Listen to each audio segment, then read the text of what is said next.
Bonjour pour cette 15e vidéo sur la démocratie implicative. Nous allons poursuivre la définition de ces marqueurs. L'implication citoyenne est un des piliers de la démocratie implicative. Les citoyens participeront à tous les étages de l'État et des collectivités territoriales. Ils pourront intervenir dans toute la chaîne de construction des décisions, réflexion, rédaction des textes et mise en œuvre. Ils pourront se voir confier des missions et des postes de responsabilité sur des durées limitées. Une telle possibilité verra l'opposition conjuguée des élus et des fonctionnaires. Toutefois, le vote des textes restera l'apanage des élus et des assemblées. L'implication associative. Le monde associatif a une place primordiale dans le lien social. Lui aussi doit retrouver une juste place dans l'équilibre de la nation. Son espace de compétence sera redéfini pour que le monde institutionnel n'empiète plus dessus, comme c'est le cas actuellement. Les contre-pouvoirs démocratiques. Ils seront assurés par un nouvel acteur, le médiateur de la citoyenneté, dont le rôle sera défini plus loin. Ils agiront à tous les niveaux institutionnels, en particulier avec les collectivités locales. Ils pourront être rattachés au service du défenseur des droits. Les contre-pouvoirs financiers. La Cour des comptes et les chambres régionales des comptes verront leurs compétences étendues. Elles disposeront du droit de saisir la justice en cas de nécessité. Il faut que la mauvaise gestion publique soit sanctionnée de la même façon que celle des ménages et des entreprises. L'aménagement du pic du Midi de Bigorre est très emblématique. Il a été mené en dépit du simple bon sens et a entraîné des surcoûts injustifiés. Le management aurait dû être enlevé aux élus complètement dépassés. La Chambre régionale des comptes avait rédigé un rapport dévastateur, mais sans effet. Ce qui justifie cette piste est simple. Je me suis aperçu que les élus géraient très bien leurs finances personnelles. Mais aussitôt qu'il s'agissait d'argent public, leurs attitudes deviennent très laxistes.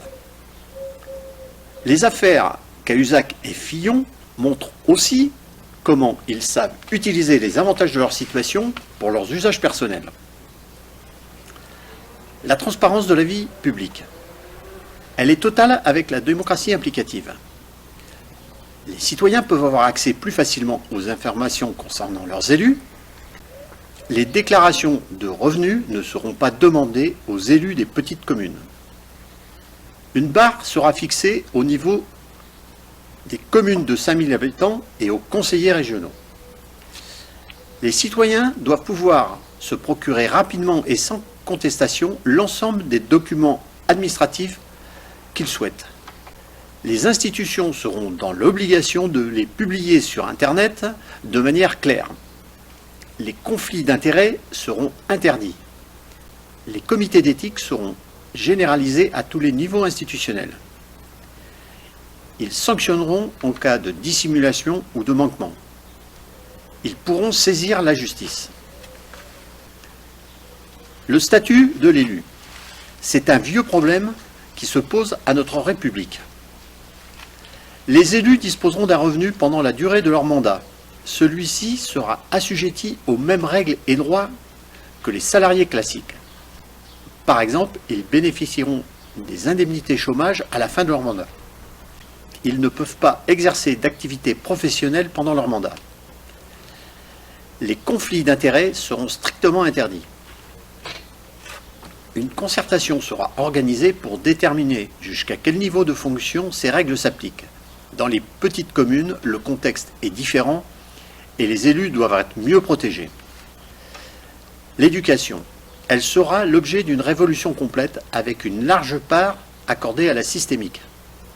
Les matières seront interconnectées. Les professeurs recevront une formation beaucoup plus transversale. Les parents et les élèves seront plus impliqués dans l'organisation de l'école, du collège et du lycée. L'accès à l'université sera plus difficile et les filières professionnelles renforcées. Par contre, la formation tout au long de la vie sera développée. La crise du Covid montre la détresse d'une large frange de la population devant l'incertitude. Cette notion sera prise en compte dans la nouvelle organisation et les programmes. Je reviendrai sur ces bouleversements dans la partie consacrée à l'éducation. La prospective sera également une pierre angulaire du système implicatif.